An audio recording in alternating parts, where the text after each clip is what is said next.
హుజరాబాద్ ఒక్కటే అటెండ్ కాలేదు ఆయన, దుబ్బాకలో కూడా ప్రచారం చేసిరు, దుబ్బాకలో ప్రచారం చేసి లాస్ట్ టైం లో ఇక మునుగోడు అయితే మనకు చెప్పనవసరం లేదు. ఒక్కసారి మళ్ళీ మీ దగ్గరకు వస్తాను నేను.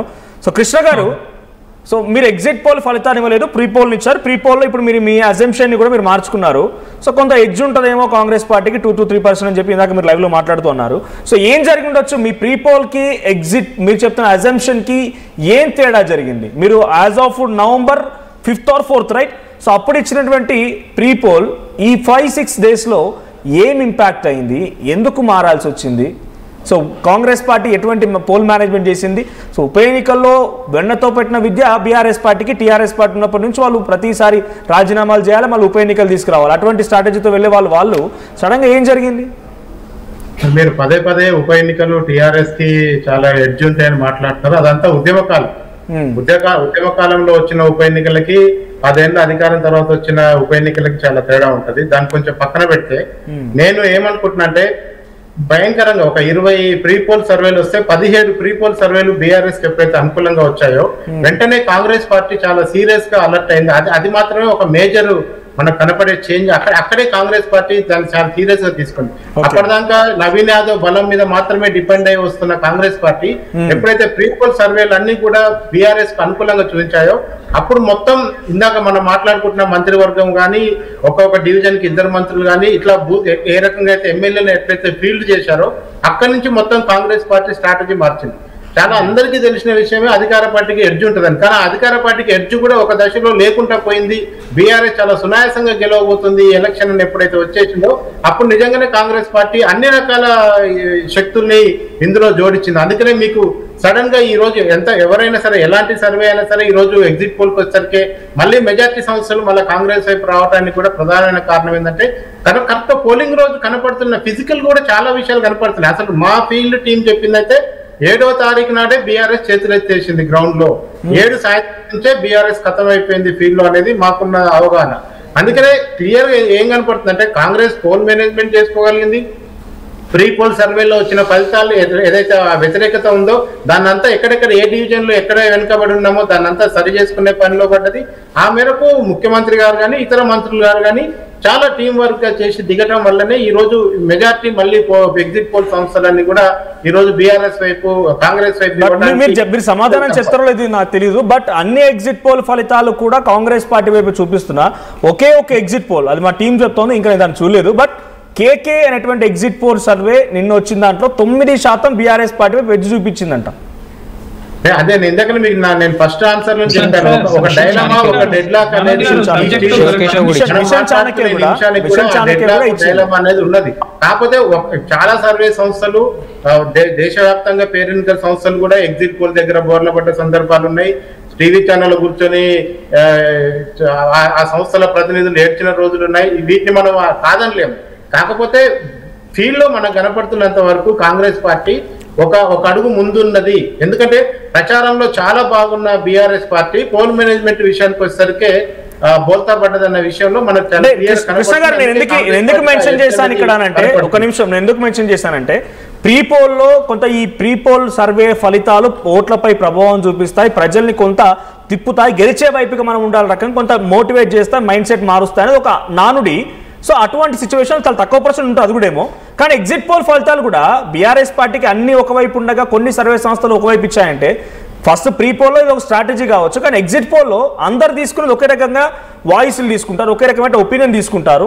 ఒక ఓటర్ చెప్పినటువంటి మాటని డెఫినెట్గా ఇంకే సర్వే సంస్థ అవుట్కమ్ అడిగినా కూడా వాళ్ళకి అదే మాట చెప్తాడు. ఇప్పుడు ఒక ఉదాహరణకి చాణక్య గారి సర్వే ఉందనుకోండి, ఆయన దగ్గరకు వచ్చి కాంగ్రెస్ అని చెప్పి ఇంకో దగ్గరికి బీఆర్ఎస్ చెప్పలేరు కదా ఓటరు. సో ఇట్లా ఒకే వాయిస్ ఉంటుంది. కానీ సర్వేలో ఇంత వ్యత్యాసం ఉంటుందా? డైరెక్ట్గా నేను కొన్ని సర్వే సంస్థలు మిషన్ చాణక్య అండ్ కేకే కాంగ్రెస్ పార్టీకి తక్కువ చూపించి బీఆర్ఎస్ పార్టీ సుమారుగా 9-10% ఎడ్జ్ చూపించారు. వాళ్ళు ఎలా జరిగి ఉండొచ్చు ఇది? అంటే మనకు కొంచెం కొన్ని సర్వే ఏజెన్సీలు పార్టీల కోసం పనిచేసే సర్వే ఏజెన్సీలు కూడా మార్కెట్ లో ఉన్నాయి. మీరు ఇందాక చెప్పారు చెప్పండి. ఇప్పుడు వచ్చినాక వాళ్ళు మళ్ళీ ఓట్లు మార్చలేరు కదా. ప్రీ పోల్ ఏది ఉండొచ్చు, పార్టీల పరంగా చేయొచ్చు, లేకపోతే ఇంకేమైనా చేయొచ్చు. కానీ ఎగ్జిట్ పోల్ ఫలితాలు వచ్చినాక ఓ ఈవీఎం దగ్గర ఈవీఎంలో మార్చలేరు కదా వీళ్ళైతే. అదే దానికి ఏమంటుందంటే, నేను శాంపుల్లో ఇక్కడ కూర్చున్న వాళ్ళందరూ కూడా శాంపిల్స్ ఎలా సేకరిస్తారో, ప్రజల యొక్క మూడ్ ని ఎలా మనం కౌంట్ చేసుకుంటామో, వాళ్ళు బయటకు వచ్చిన తర్వాత ఏం చెప్తున్నారో అందరం కూడా మనం పసిగట్టి మనం దీన్ని కౌంట్ లోకి తీసుకోవాల్సింది. సో ముఖేష్ గారు తీసుకున్న శాంపిల్ నేను తీసుకోకపోవచ్చు, నేను తీసుకున్న శాంపిల్ ప్రశాంత్ గారు తీసుకోకపోవచ్చు. డిఫరెంట్ ఆఫ్ నియోజకవర్గంలో వివిధ డివిజన్ లో రకరకాల శాంపిల్ కలెక్షన్ లో ఎర్రర్ పర్సెంటేజ్ కూడా డిఫరెంట్ ఉంటుంది. సో అందుకనే ఎగ్జిట్ పోల్ పర్ఫెక్ట్ గా ఇలాగే చేయాలని, ఇట్లాగే వస్తుందని అక్కడ ఏమి రూల్స్ లేవు. కానీ మెజారిటీ సంస్థలు చాలా సందర్భాలు కీలకమైన సమయాల్లో కూడా బాగా దగ్గరగా ఇచ్చిన సంస్థలు ఉన్నాయి, టోటల్ రివర్స్ అయిన సంస్థలు ఉన్నాయి. ఎగ్జిట్ పోల్ గురించి మాట్లాడుతున్నాను, నేను ప్రీ పోల్ గురించి మాట్లాడితే. సో ఎగ్జిట్ పోల్ లో కూడా ఇప్పుడు ఎగ్జిట్ పోల్ లో నేను 3 నుంచి 6 వస్తుంది అంటే 7 వచ్చింది అనుకోండి, పర్వాలేదు.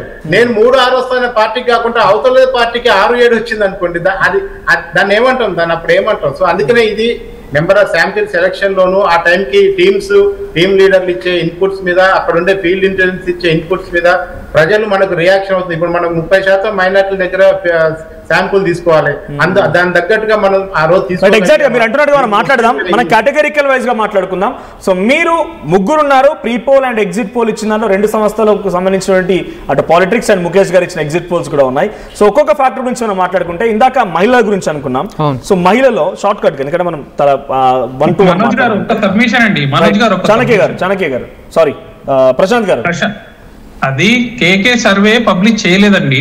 కిరణ్ ని కనుక్కోండి, నేను కిరణ్ రీచ్ అయ్యే ప్రయత్నం చేసిన, అతను అఫీషియల్ గా పబ్లిష్ చేయలేదని చెప్పారు. బీఆర్ఎస్ వాళ్ళే ఫేక్ మార్పింగ్ వేసుకొని నమస్తే తెలంగాణలో వేయించుకున్నారు. Okay okay okay done. So Mukesh గారు, మహిళల ఫ్యాక్టర్ ఎవరికి పాజిటివ్ అయింది? మహిళల ఓటు బ్యాంక్ ఇక్కడ ఎక్కువ ఇప్పుడు జూబ్లీహిల్స్ కాన్స్టిట్యున్సీలో. సో మహిళగా పోటీ చేస్తున్న సునీత వైపుగా ఉన్నారా, లేకపోతే కాంగ్రెస్ పార్టీ మహిళలకు ఇచ్చిన వాగ్దానాలకు కొన్ని పూర్తి చేసిన వాటికి వాళ్ళ వైపు ఉన్నారా? మహిళల ఫ్యాక్టర్ ఎటు పని చేస్తుంది? ఈ రోజు ఈ ఎలక్షన్ రిజల్ట్ ఎగ్జిట్ పోల్ గురించి ఇంత కన్ఫ్యూజన్ ఏర్పడడానికి కారణం ఇక్కడ జూబ్లీహిల్స్లో మహిళా ఓట్ బ్యాంకే వస్తాను. అంటే మేము ఎగ్జిట్ పోల్ తీసుకునేటప్పుడు పురుషుల్లో గమనిస్తే ఏంటంటే 10 మందిలో 7 సమానం చెప్పారు. ఒక 2-3 ఏంటంటే కొంచెం వాళ్ళ డిఫరెంట్ ఎక్స్ప్రెషన్స్ ఇచ్చుకుంటూ పోయారు. దాన్ని 50-50 కన్సిడర్ చేసుకుంటాం.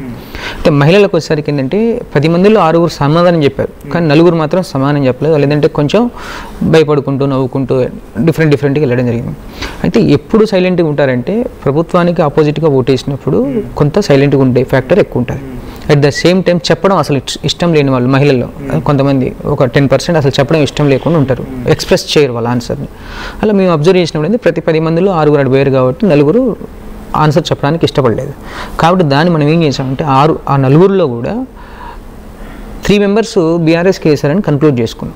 ఎందుకంటే యాంటీ ఇన్కంబెంట్ ఉంది కాబట్టి, అట్ ద సేమ్ టైం మహిళా సింపతి ఉంది కాబట్టి 3 మెంబర్స్ అటు వేసాం.